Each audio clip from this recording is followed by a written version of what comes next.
আলিয়া ভাটের চোখ ধাঁধানো লুক নিয়ে নতুন আলোচনা। মুম্বাইয়ের চলচ্চিত্রপ্রেমী দর্শকরা যেন ফিরে গেলেন ৮০-র দশকে। মূলত ৮০-র দশকের আলোচিত সিনেমা উমরাও জানের বিশেষ প্রদর্শনীতে অতীতের সময় ফিরে এসেছিল।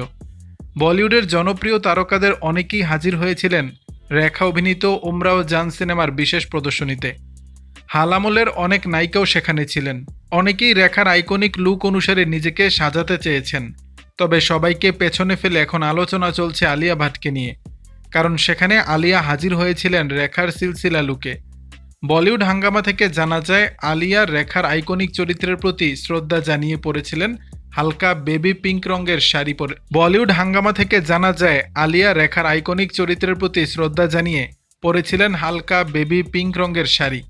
তার ডিজাইন করেছেন টিটি কাস্টম কোচার।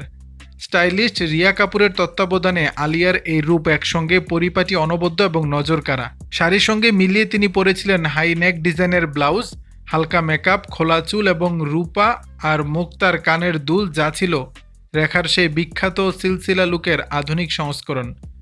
নিজের ইনস্টাগ্রাম হ্যান্ডেলে আলিয়া ভাট কয়েকটি ছবি শেয়ার করেন, যেখানে একটি ছবিতে তাকে রেখার সঙ্গে পোজ দিতেও দেখা যায়। ক্যাপশনে তিনি লেখেন, এক জীবন্ত কিংবদন্তিকে শ্রদ্ধা। অতীতে, বর্তমানে বা ভবিষ্যতে কেউই তোমার মতো নয় রে মা। দর্শক, বিষয়টি নিয়ে আপনাদের মতামত জানাবেন নিচের কমেন্ট বক্স।